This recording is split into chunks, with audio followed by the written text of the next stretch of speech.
Բարև ձեզ սիրելի հեռուստադիտողներ, CVKM-ի տաղավարում Հանրապետություն կուսակցության նախագահ Արամ Սարգսյանն է, բարև ձեզ։ Շնորհակալություն այս հյուրընկալվելու համար։ Պարոն Սարգսյան, այսօր առավոտից իրավապահները գործողություններ էին իրականացնում Գյումրու քաղաքապետարանում, ձերբակալվել են 7 անձ, նաև Հավելյալ Վարդան Ղուկասյանը քաղաքապետը Գյումրու կաշառք ստանալու գործով հրապարակվել է ձայնագրություն։ Հետաքրքիր են ձեր դիտարկումները, հատկապես երբ օրինակ իրենց կուսակցությունը դիմում է դեսպաններին, համախմբման կոչ է անում։ Ինչ կարծիք ունեք սրա մասին։ Գիտեք,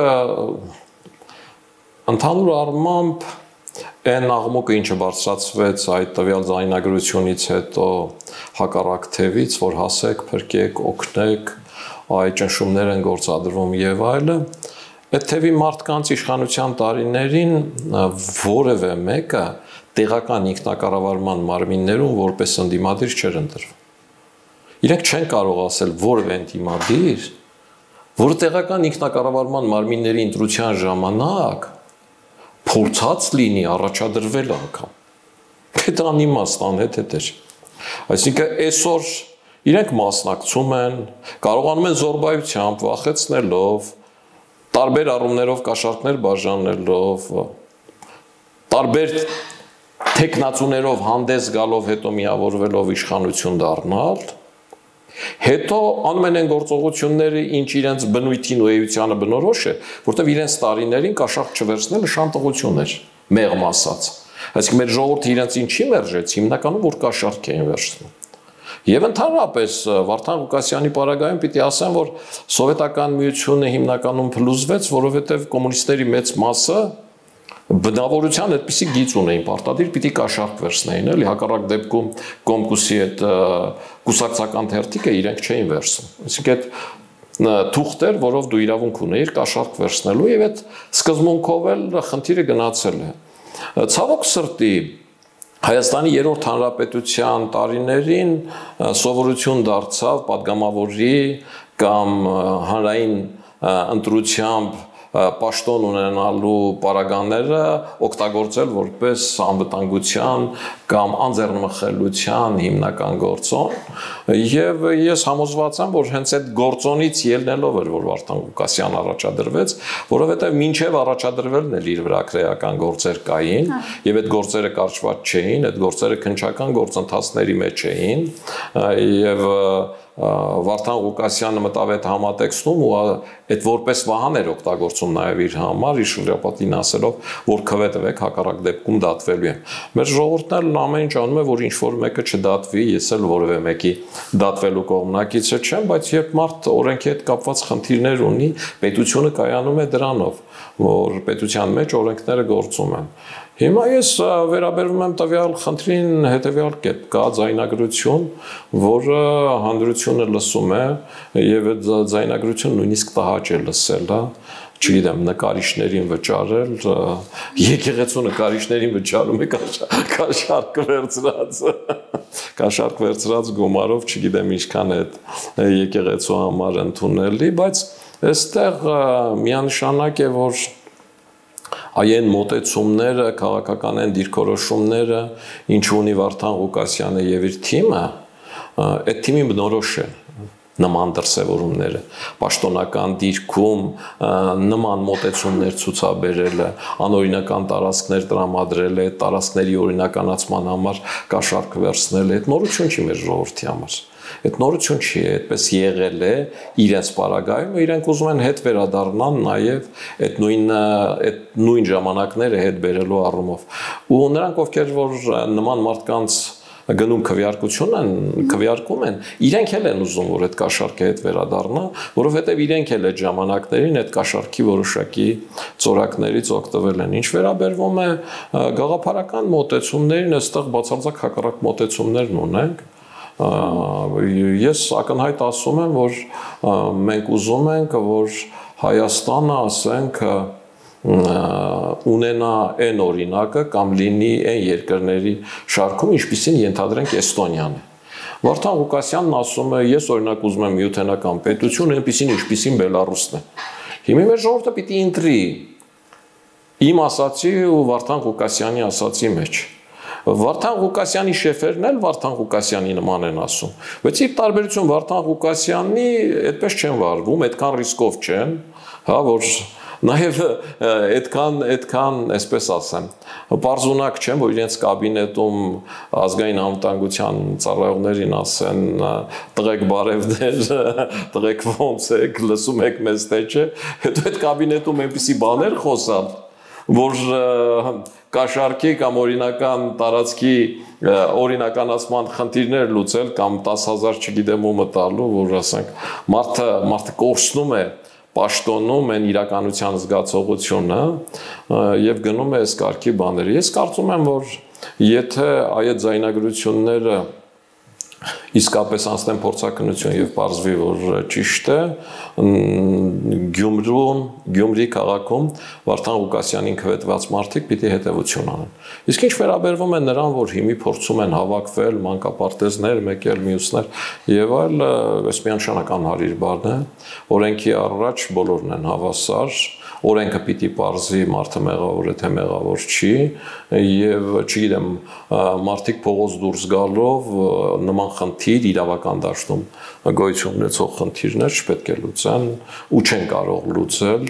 ու դա միանշանակ պիտի կանխարգելվի այսինքն նման քայլեր անողներ եւ նման քայլերում բացառիկ ակտիվություն ցուցաբերողներին միանշանակ պետությունը պիտի օրինապահ մարմիններին դիմադրություն ցույց տալու հոդվածով տեղում կալավորի։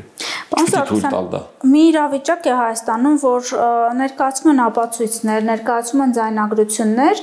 մեկ էլ ընդդիմադիրները սկսում են թե սա քաղաքական հետապնդում է, որ վարչապետը մի ամիս առաջ ազգային ժողովում ասեց, որ Վարդան Ղուկասյանը պետք է դուրս շպրտել քաղաքական դաշտից, սա դրա շարունակությունն է։ Մի քանի օր առաջ հրապարակվեց ձայնագրություն, որում քահանաների զրույց էր, երբ նշում էր, որ կաթողիկոսը օրինակ հորդորում է, որ նրանք ընտանիքով մասնակցեն վարչապետի դեմ ցույցերին, գործ տալ են համարում, երբ օրինակ ինչ-որ գործողությունների հետևանքով հաղորդում է ներկայացվում հանցագործության մասին։ Ձեր կարծիքով օրինակ քարոզչական տեսանկյունից սա աշխատող տարբերակ է ընդդիմության այսպիսի նարատիվները։ Ընդհանրապես հետևյալ բանն է։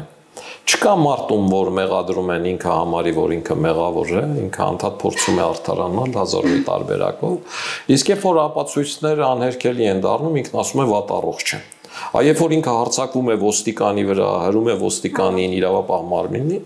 ներկայացուցիչներին իմիջիայլոց 4-5 հոգու, այդ ժամանակ ինքը առողջ է, հենց իրեն ձերբակալում են, ինքը դառնում է շատ վատառողջ, թույլ հիվանդ մարդ, խղճացեք ինձ, ես հիվանդ եմ, իմ հանդեպ մեղմ վարվեք։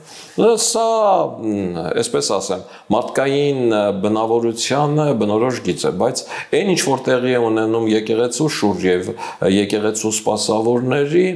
այս մարդկանց մոտ, հայ մարդու մոտ, Հայաստանում ապրի թե դրսում եւ ընդհանրապես հավատքի հետ կապված խնդիրների առումով ինքը նստվածք է թողնում գիտակցության ու ենթագիտակցության մեջ, որտեղ եկեղեցու սպասավորը շատ լուրջ առավելություններ ունի, շատ լուրջ առավելություններ, եւ այդ առավելությունները մենք ենք իրեն տալիս հոգեվոր դաշտում, իրեն մեր տուն ենք հրավիրում տունն օծելու, իր աչքը համբուրում ենք, մեր զավակների մկրտությանը վստահում ենք իրենց, մեր մոտ հարազատների հոգեհանգստի եւ հողավարկավորության արարողությանը իրենց են խնդրում որ աղոտ կանեն։ Իրենք այլ կարգավիճակ ունեն, իրենք քարոզելու իրավունք ունեն, բայց իրենք պիտի քարոզեն սեր, եղբայրություն, ներողամտություն։ Իրենք մտնում են մի դաշտ քարոզի, որը քաղաքական է։ Դրանով իրենք վարկաբեկում են իրենց։ Տեսեք, ես այսօր ամենա ծիծաղելին էր, որ կարդացի, որ պարզում է Աչապահյանը բանտում դիտել է երեկվա բանավեճը եւ շնորհակալություն է հայտնում, չգիտեմ, եզդի իր եղբորը, որ Յան անզգանունով Բորենիների իր ձևակերպումն եմ ասում, պատասխան է տվել։ Այս ասում է եկեղեցականը, որը այդպես էլ չի հասկացել իր աչքի գերանը չի տեսել, չի հասկացել իր արարքի վտանգավորությունը։ Իսկ ո՞րն է իր արարքի վտանգավորությունը։ Ինքը կոչ արել ռազմական հեղաշրջման։ Ռազմական բառը նշանակում է ուժի պարտադրանքով, զենքի պարտադրանքով։ Սովորական հեղափոխությունը ու հեղաշրջումը զենքի պարտադրանքով չի, հանրային մասնակցության մասսաների մեծամասնության տեսակետի պարտադրանքով է։ Ռազմական հեղաշրջումը զենքի պարտադրանքով է։ Ու գիտեք ինչ, պիտի շնորհակալ ենք մեր ժողովրդին, որ հոկտեմբերի 27-ից, այս 40-օրյա, հետո 44-օրյա պատերազմից հետո նրա զինվորականների ու զենք կրող մարդկանց մեջ չգտնվեցին նայրի հունանյաններ, որոնք Աչապահյանի ասածը լսելով դիմեին նման քայլերի, զենքի պարտադրանքով փոփոխության, դիմեին նման քայլերի ու համարեին այդ աստվածահաճո, համարեին այդ հայրենասիրություն։ Ես չի հասկանում Աչապահյանը։ Չի հասկանում։ Ու եթե նման մեկը լիներ հերոտնից ու նման քայլաններ, էլի հոկտեմբերի 27-ի դատավարության նման, պիտի նայենք ով է կազմակերպիչ եւ ով կազմակերպիչ չէ, Աչապահյանը կազմակերպիչ է, թե կազմակերպիչ չէ։ Անկախ նրանից դրսից դրտված է այդ մարդը թե չէ։ Այդ դուրսը ումով է դրթում։ Այս համատեքստի մարդը Բորենի է անվանում մարդկանց, ովքեր բանավիճում բացատրում են, որ հայ առաքելական եկեղեցու ֆունկցիան ոչ թե քաղաքական դաշտում քարոզանելն է, այլ հոգևոր դաշտում։ Ուզում եք քաղաքական դաշտում քարոզանել, հրաժարվեք հոգևոր դաշտում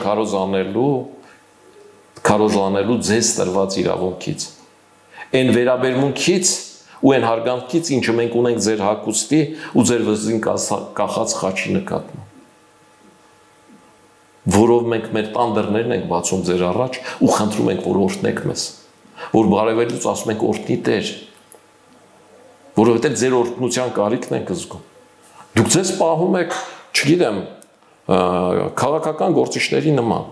Մենք Սերժ Սարգսյանի աչքի չենք համբուրում, չէ՞։ Իրեն չենք հրավիրում, չէ՞, մեր տունը հոծելու։ Իրեն ընդունում ենք որպես քաղաքական գործիչ ու իր հետ կարող ենք բանավիճել։ Ու ինքը կարող է տեսակետներ ասել, իրավունք ունի տեսակետներ ասելու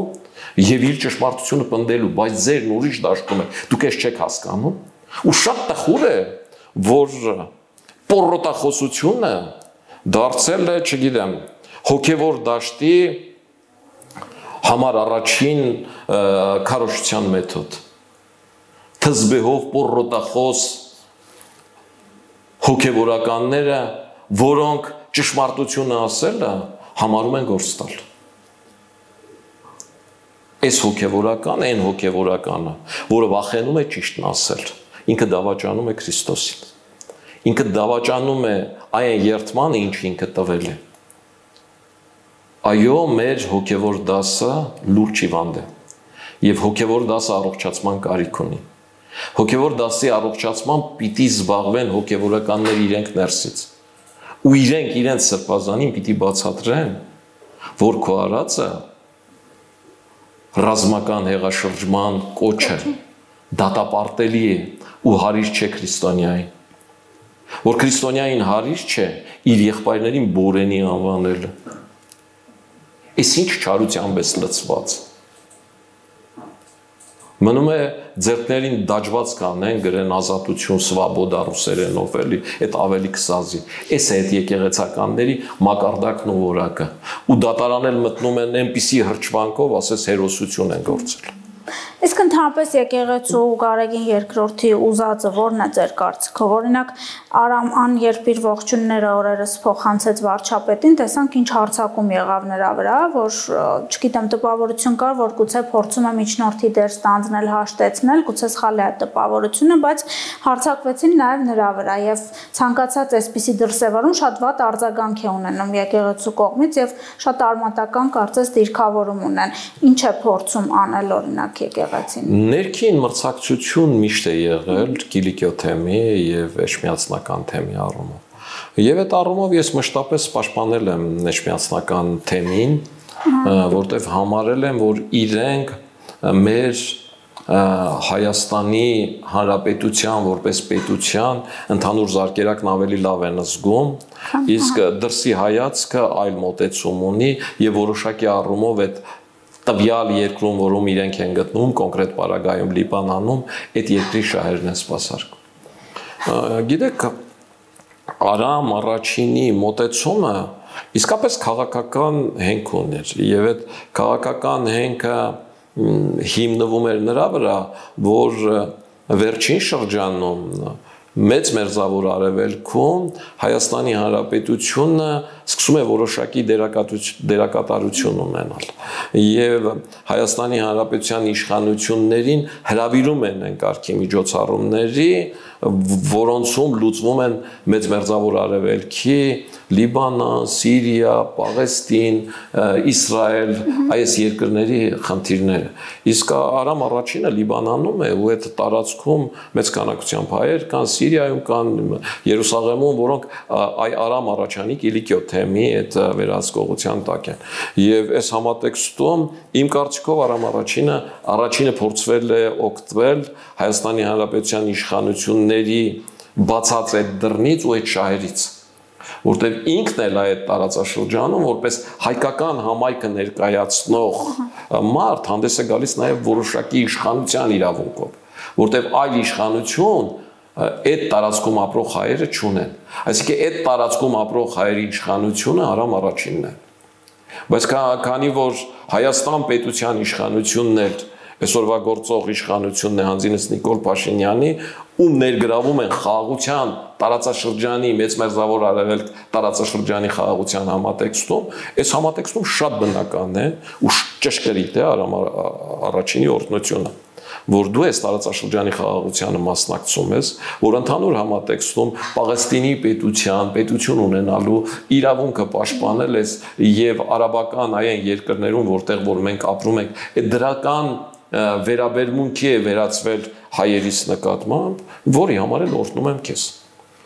Այստեղ Արամ առաջինին հակադրվելը այն հնից եկած մրցակցության, նախանձի ով է ավելի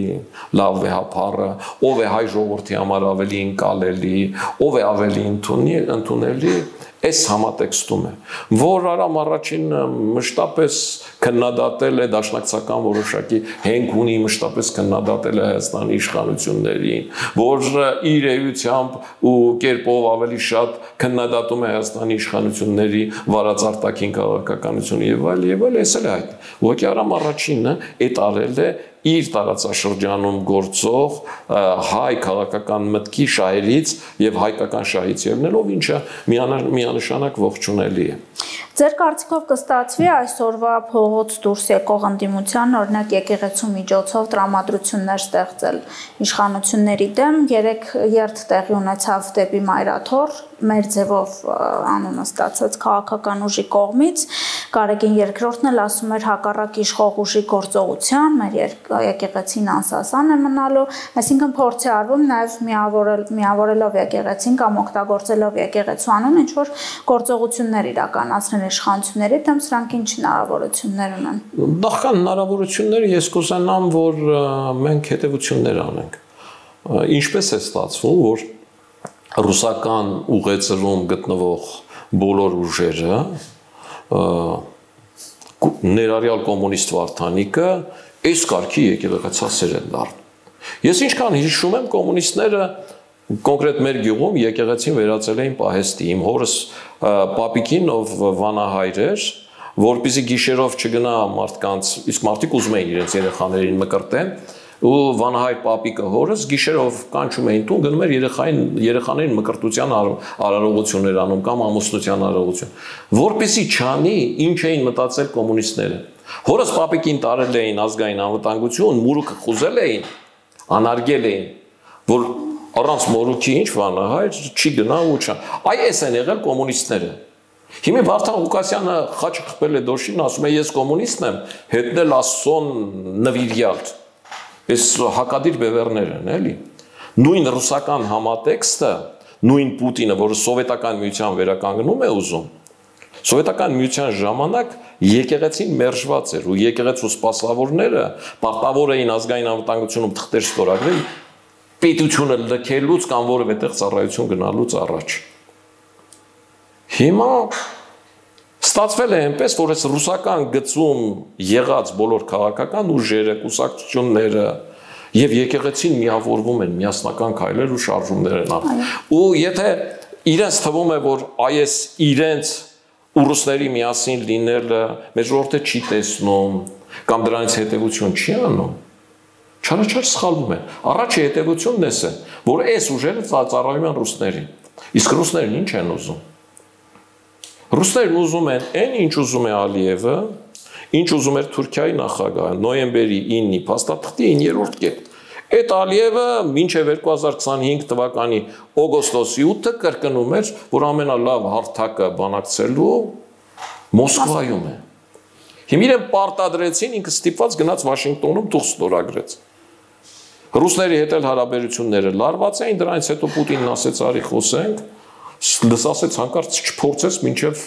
26 թվականի ընտրություններ թուղթ ստորագրել։ Ինքը նորից գնաց, չգիտեմ, Աստանայում կրկնեց Ղարաբաղի, կրկնեց Սյունիքի միջանցք անվանումը։ Ինչի տեղ թողնելով։ Այսինքն, այդ ռուսների ուզածը այդ է։ Ռուսներն են ասում Սյունիքի միջանց, Ռոբերտ Քոչարյանն է ասում Սյունիքի միջանց, այդ թևն է ասում, որ այդ միջանցքը տվել են, այդ թևն է ասում, որ լավ կլինի նոյեմբերի 9-ին 9-րդ կետով լինի, Վարդան Ղուկասյանն էլ շատ պարզ ասում է, որ ուզում է Հայաստան Բելարուսի կարգավիճակով։ Իսկ Բելարուսի կարգավիճակով Հայաստանը ոչ մի բան է։ Ոչ մի բան, ինքը քաղաքական գործոն չի, իրեն ոչ Լիբանան, ոչ Իսրայել, ոչ Պաղեստին, ոչ Բրյուսել, ոչ Միացյալ Նահանգներ, ոչ մի տեղ չեն հրավիրելու։ Իր միակ գնալու տեղը լինելու է Տամբովը։ Ու լինելու է Լուկաշենկոյի ասածը, որ հայերը ուր ունեն գնալու, որ իրենք տեղ չունեն։ Այսինքն իրենք ուզում են մեզ պարտադրեն նմանվել Բելարուսին,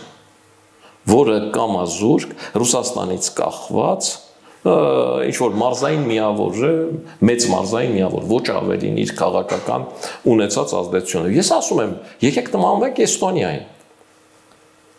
որ այսօր կայացած պետություն է, աշխարհի 30, ասենք, ամենաքիչ կոռումպացված այդ պետությունների ցանկի մեջ, աշխարհի 10 ամենալավ կառավարվող, ավտոմատացված կառավարվող պետությունների ցանկի մեջ է։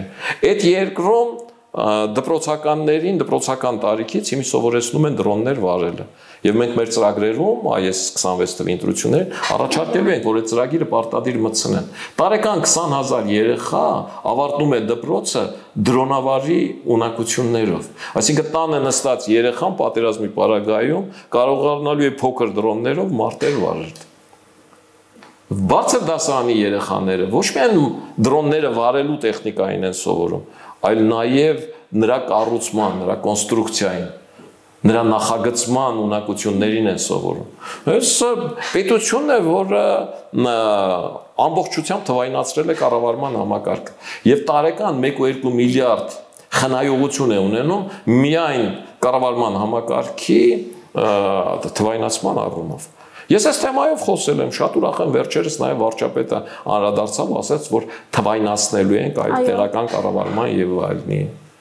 Մենք անդադ խոսել ենք Եվրոմիության հետ համագործակցությունից, վերջերս Արարատ Միրզոյանն ասաց, որ կարող է մի ամիս, կարող է մի տարի հետո, բայց պետության հիմնական կուրսը այդ ուղղության վրա է։ Այսինքն կա ուղղություն,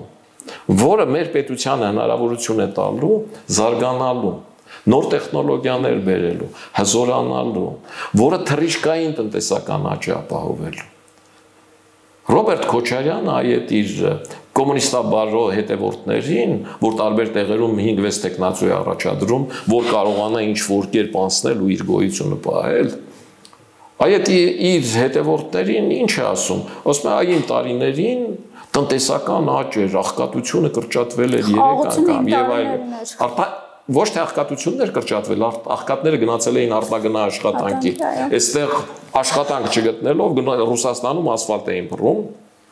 եւ ռուսական ազդեցությունը դրանով մեր վրա էլ ավելի մեծացնում։ Եվ իր տարիներին Պուտինը հայտարարում էր, որ Ռուսաստանում ավելի շատ հայ է ապրում, քան Հայաստանում։ Պետք է ժամանակ են հայտարարել, չէ՞։ Դա է եղել իր աղքատության կրճատում։ Բայց նույնիսկ իր ասած թվերով, իր նկարած վիճպետ Պարտության թվերով, երբ որ Հայաստանը զարգացել է, Ադրբեջանի բանակի բյուջեն հասել է 1 միլիարդի։ Այն դեպքում, որ Ռոբերտ Քոչարյանի իշխանության տարիներին Հայաստանի բանակի բյուջեն, եւ որ ինքն եկել է իշխանության, ավելին է եղել 10 միլիոն դոլարով, ավել է եղել, քան Ադրբեջանինը։ Դրանից հետո Հայաստանին դարել է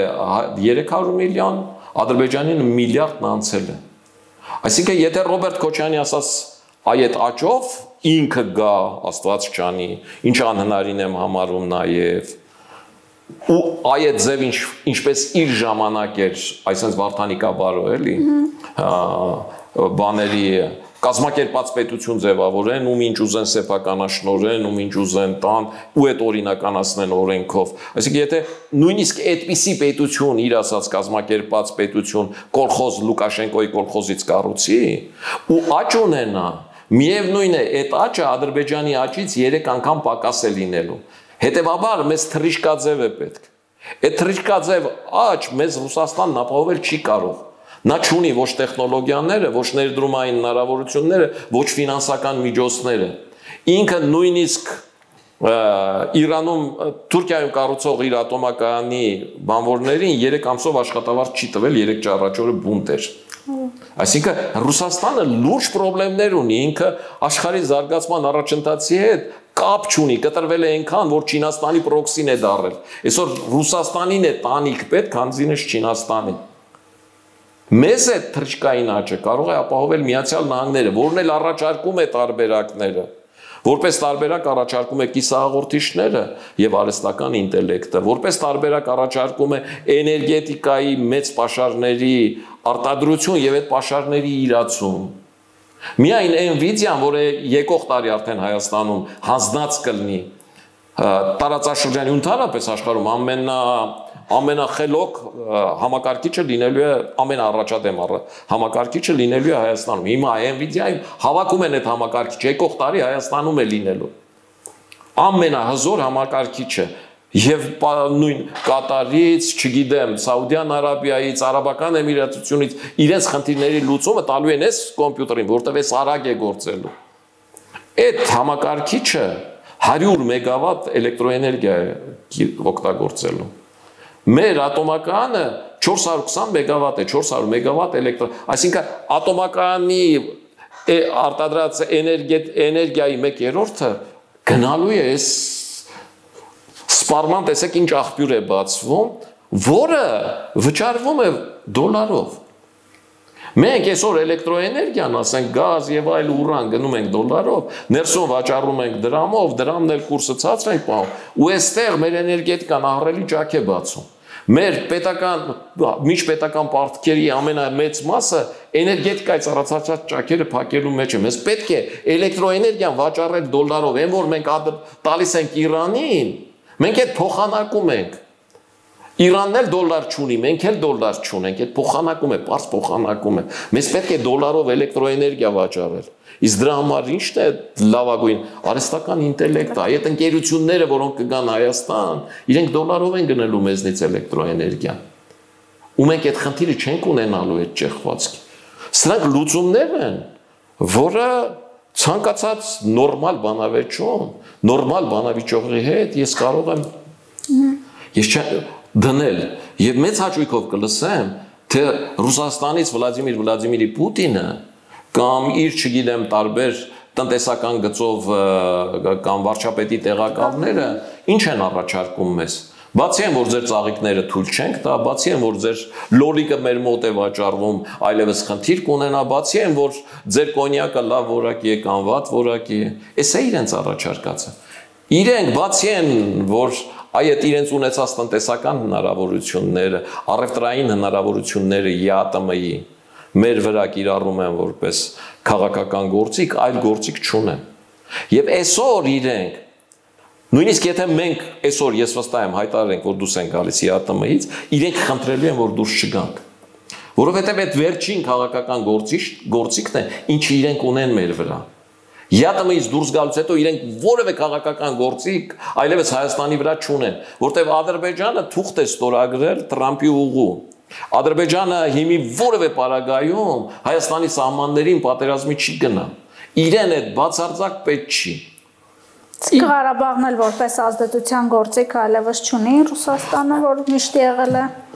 Ռուսաստանը, Ղարաբաղը, Թուրքիան, Թուրքիա-Հայաստան թշնամությունը, պատմական այդ իրողությունը ցեղասպանության մեր հայրենասիրությունը միշտ օգտագործել է մեր դեմ Թուրքիայի հետ բանակցությունների առումով։ Այս առումով չի ասի, որ Ռուսաստանը բացառություն է։ Աշխարհի բոլոր երկրներն էլ Թուրքիայի հետ ինչ որ խնդիր ունենալուց հայոց ցեղասպանությունը օգտագործել են Թուրքիային որոշակի առումով անկյուն մտցնելու համար։ Եվ այս առումով Հայաստանի իշխանությունները որոշակի քայլեր արել են։ Նիկոլ Փաշինյանն էլ ու իր իշխանությունը բացառություն չի։ Ես հիշում եմ Սերժ Սարգսյանի ժամանակ այդ ֆուտբոլային դիվանագիտությունը եւ ես այն ժամանակ բազմաթիվ անգամներ քննադատել եմ, որ այդ արձանագրությունները չվավերացվեցին։ Ես բազմաթիվ անգամներ ասում եմ, որ անկախ դրանից Թուրքիան վավերացնում է թե չէ, դուք ձեր խոսքի տերը լինելով, ազգային ժողովում էլ մեծամասնություն եք հանրապետականով, ասում եք բոլոր ճանապարհները Մելիք Ադամյանով էին անցնում։ Ինչի՞ չեք վավերացնում։ Դրեք վավերացրեք այդ։ Դրեք դուք վավերացրեք, գնդակը կմնա Թուրքիայի դաշտում։ Աղքայլեր կան, որոնք պիտի արած լինեին։ Կիսաքայլ էին անում, Մոսկվայից վախեցնում էին, այդ կիսաքայլից հետո հետ էին դառնում։ Ռոբերտ Քոչյանն ասում է, այ Եվրոպան դեմ էր, որ մենք Իրանից գազ բերեինք, գազամուղ ունենայինք։ Գիտեք ինչ բանակցությունների արդյունքում բերեցինք եւ Եվրոպան չնեղացավ։ Ռոբերտ Քոչյանը չի ասում, որ այդ Իրանի գազամուղը պիտի լիներ տարանցիկ, պիտի լիներ 1400 մմ եւ գնար հասներ մինչեւ Վրաստան։ Տարանցիկ դառնար, նաեւ Վրաստանի համար գազամուղ դառնար։ Բայց այդ գազամուղը կառուցվեց 700 մմ, այդ Եվրոպան ստիպեց գազամուղի տրամագիծը փոքրացնել։ Այդ մասին Ռոբերտ Քոչյանը ոչինչ չի ասում։ Ռոբերտ Քոչյանը ոչինչ չի ասում, թե այդ գազամուղը հայ-իրանական, ոնց դարձավ ռուսական։ Եվ եթե Եվրոպան դեմ էր, ինչին էր դեմ։ Որ դա էլ չդառնա ռուսական։ Պարոն Սարգսյան, դառնալով մեր ընդդիմությանն նորից, ես նշեցի, որ շարժում է ձևավորվում, հայտարարվեց, որ երբ այն դառնա կուսակցություն, Սամվել Կարապետյանն է լինելու քաղաքական առաջնորդը, բայց կարծես իրավական տեսանկյունից վարչապետի թեկնածու չի կարող լինել։ Ձեր կարծիքով ում կառաջադրի այս ուժը որպես վարչապետի թեկնածու եւ ընդդիմությունը կարծես իր պլաններն էլ չի թաքցնում, որ Գյումրու օրինակով են փորձելու թե վաղ շաբաթում, որտեղ նաեւ ձեր քաղաքական ուժը թեկնածու ունի, թե 2026 թվականի ընտրություններին հասնել հաջողության, այսինքն չունենալ առաջի տեղ, բայց միավորվել, առաջադրել վարչապետի թեկնածու, պաշտպանել, սա ինչքանով է հնարավոր եւ որը կլինի մյուս թևի, նաեւ ձեր հակազդեցությունը սրան։ Նախ ասեմ մեր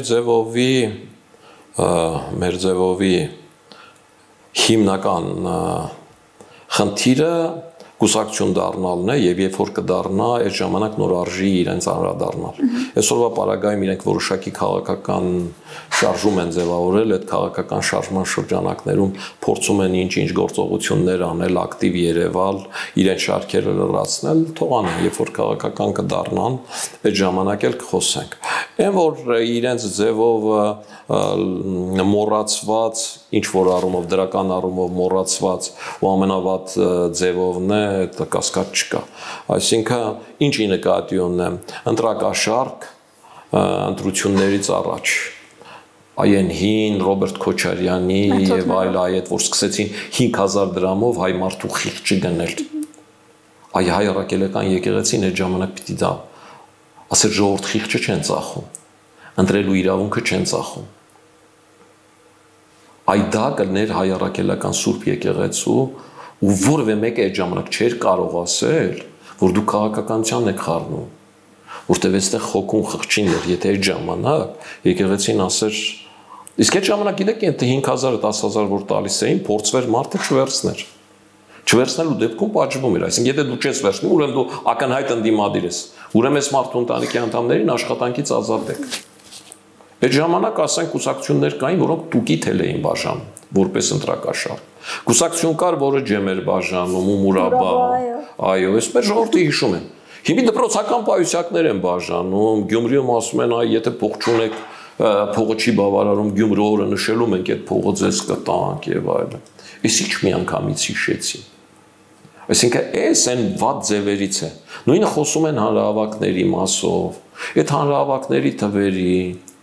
այդ իրենք ում չեն ալարում, ով մի բառ ավել է ասում, դատի են տալիս իրենց փաստաբանները։ Յոհաննիսյանն ասում է, որ ձեր հանրահավաքին այսին ժամին 7421 մարդ է։ Տուրիստներն էլ հետ հաշված, էլի։ Ոստիկան։ Հա։ Դատի տվեք, ասում եք 30,000 է, դատի տվեք, Երնանից եք։ Մանավանդ ատամ եք կրճտացնում է Դիոնիսյանի վրա։ Ինչի դատի չեք տալիս, որ 30,000 եք ինքը խաբում է մեզ։ Ես ուզում եմ ճիշտ թիվն իմանամ։ Ես չեմ նստելու այդ հաշվեմ։ Դուք դատի տվեք, դատարանով հաշվեք, կատարած հաշվեք այդ ժամի, թվերն ասեք այ Դիոնիսյանը խաբել է։ Ինչի դատի չեք տալի, որտեվ հաշվեք իր ասած թիվն է դուրս գալու, որտեվ դուք եք խաբում։ Իսկ խաբելով գալիս եք իշխանության, որ ինչ անեք։ Ակնհայտ ստի վրա բան է, որը դրված փորձում են տանեն ու ես խնդրում։ Երկրորդ հանգամանքը նաև են, որ ես կուզենայի, որ իրենք հետևություն անեն, ռուսական դաշտի բոլոր ուժերը հետևություն անեն։ Տեսեք Ադրբեջանում 80-անց մի մարդու, հա, աշխատակազմի ղեկավարին Ռուսաստանը միանգամից հանձնեց։ Ալիևին ասեց, տես քո դեմ գործողություններ էին անում։ Մենք այդ կանխեցինք ու մենք այդ հեղաշրջում էին անում։ Այո, Ռուսաստանը բոլորին ասում է դուք իմ տեխնացուն եք։ Նիկոլ Փաշինյանին ասում է դու ես իմ տեխնացուն, Սամվել Կարապետյանին ասում է դու առաջարկեցինք, նայում Ռոբերտ Քոչարյանին ասում է մեր մեջ քիմիա է, ոնց թե քեզնից այն կողմ տեխնացու չկա, նույնը ասում է Արթուր Վանոցյանին, միգուցե Գագիկ Ծառուկյանին էլ են ասում, ինչ որ տեղերից տարբեր թևեր, ամեն թև մեկին դնում է, այդ տեղից համապատասխան սկսում է սնվել։ Վերջում ով որ հաղթում է, իրենք հաղթողին հանձնում են իրենց դրած տեխնացուներին, որպես օգտագործված փամփուշտ։ Հանձնում են։ Ադրբեջանում, այ Ռուսաստանը ինքը սկսել էր այդ 80 տարեկան մարդով գործընթացը, բայց ակնհայտ էր, որ իրեն խնդիր է պետք լուծել Ադրբեջանում, ու այդ 80 տարեկանով փոփոխության չես հասնի։ Այդ մարդուն հանձնեց Իլհամ Ալիևի դատին։ Լեռնային Ղարաբաղում ինքը գործողությունը սկսել էր Բակո Սահակյանով, Արկադի Ղուկասյանով, ստիպեցին դրա մեջ մտնել նաև Արայիկ Հարությունյանին, Ռուբեն Վարդանյանին, ինչի Ռուբեն Վարդանյանը գնաց Լեռնային Ղարաբաղ, ինչի Ռուբեն Վարդանյանի բանկը Լեռնային Ղարաբաղում ֆիլիալ ուներ, որը Սվիստին միացրած չէր։ Այս թեմաներ են այդ գազային, նավթային գումարները նաև այդ տեղով են գնացել եկել։ Այդ արդեն գաղտնիք չի։ Եվ ինչ, ասենք, ինչպես է ստացվում, որ Լեռնային Ղարաբաղի նոր ընտրված նախագահին ռուսները ուղղաթիռով բերում են Հայաստան, կարողանում են բերել Հայաստան, իսկ նրանց հանձնում են Ալիևին, այնպես ինչպես այդ 80 տարեկան ծերուկին հանձնեցին։ Նույն կերպ հանձնելու են այստեղ Սամվել Կարապետյանի դրած տեխնացուին, նույն կերպ այս ընտրությունից հետո հանձնելու են Ռոբերտ Քոչարյանին, որտեղ տեսնելու են, որ նրանք հաղթելու շանս չունեն։ Իսկ նրանք հաղթելու շանս չունեն, որովհետև իրենց դրած կարգախոսները չեն աշխատում։ Եթե մինչև 2021 թվականին իրենք ասում էին պատերազմում պարտվել է պիտի հեռանա, 2021 թվականին Նիկոլ Փաշինյանը գնաց ուղիղ քայլ, ասեց պարտվել են պիտի հեռանամ, թող ժողովուրդը որոշի։ Ժողովուրդը եկավ որոշեց, որ Նիկոլ Փաշինյանը պարտվել է, բայց պիտի մնա։ Դրանից հետո նույն կարգախոսը պահել, որ պարտվել է պիտի հեռանա, այդ քաղաքական թողինձներ են իրենք, իհարկե սա կավամտություն է։ Հիմա էլ կբռնեն դրա համար դատի կտան։ Այնքան դատի են տվել արդեն օգնել եմ, էլ դաշնակներ, էլ տերտերներ, էլ չգիտեմ ինչ, հա։ Տեսնենք։ Այդ դատական process-ներում ես ասել եմ, եթե պարտվեմ, գումարն էլ կմուծեմ, ներողություն էլ կխնդրեմ։ Ես պետության ու պետականության մարդ եմ։ Ես որևէ մեկին վնաս տալու համար չի որ ասում եմ եւ անձնական թշնամանք չունեմ որ ասում եմ։ Ես վաղուց հաղթարել եմ, 50-ից հետո հաղթարել եմ հակառակորդներից ներելու ունակությունը։ Նույնիսկ մի անգամ Ազատություն ռադիոկայանով Գայանե Սարիբեկյանին, եթե չեմ հիշում, հարցազրույցում ասել եմ, որ ներել եմ Ռոբերտ Քոչարյանին էլ Սերժ Սարգսյանին էլ, անկախ նրանից իրենք իմ ներման կարիքն ունեն թե չէ, կամ ուզում են որ իրենց ներեմ թե չէ։ Ես կարողացել եմ հավատքի իմ դաշտում հասնել դրան, որ Աստված էլ ինձ ների։ Բայց եթե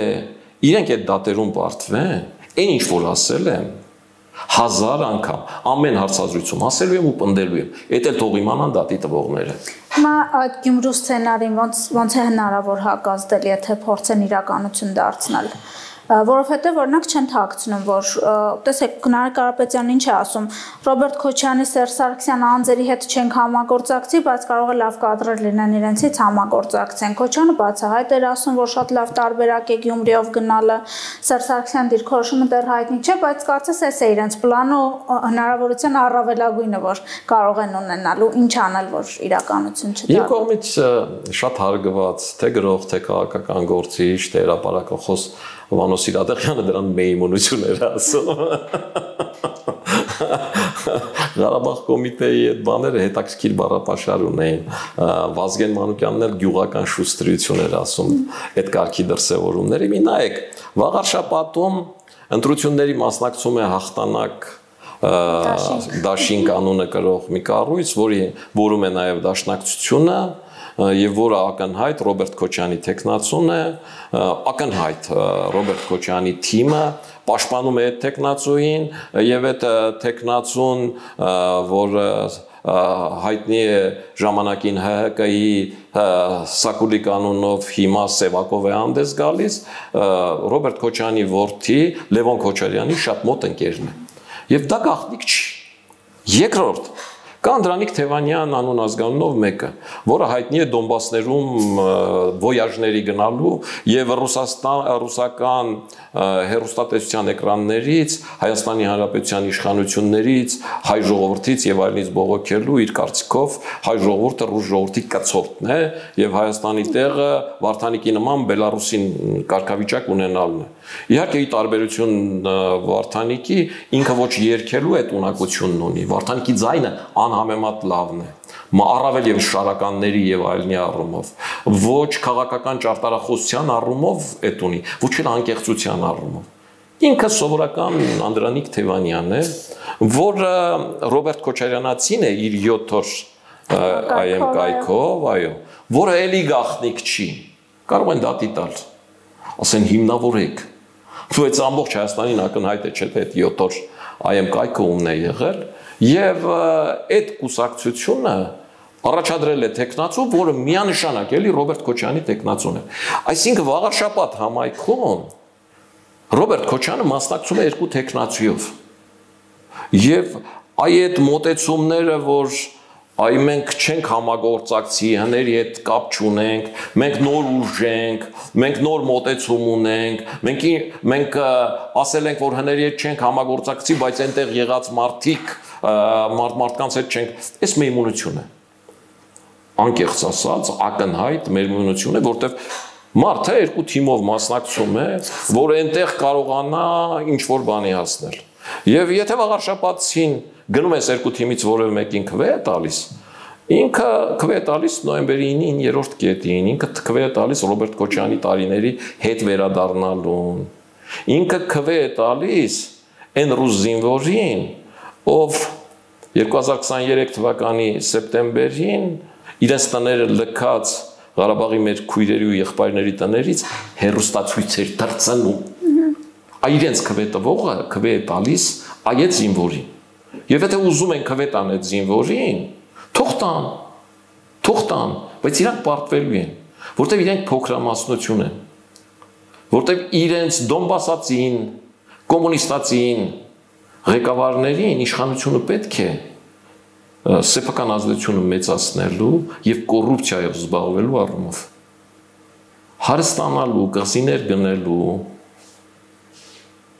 լուրջ փողեր կպցնելու համար, այլ բանի համար իրենց իշխանություն պետք չէ։ Եթե այլ բանի համար իրենց իշխանություն պետք լիներ, իրենց յուրաքանչյուրը 10 եւ ավել տարիներ պետության ղեկավար են եղել, Ղարաբաղի հիմնահարցներ լուծած կլինեին, տնտեսական խնդիրներն էլ լուծած կլինեին, հայ մարդն էլ ստիպված չէր լինի Ռուսաստան խոպան գնալու։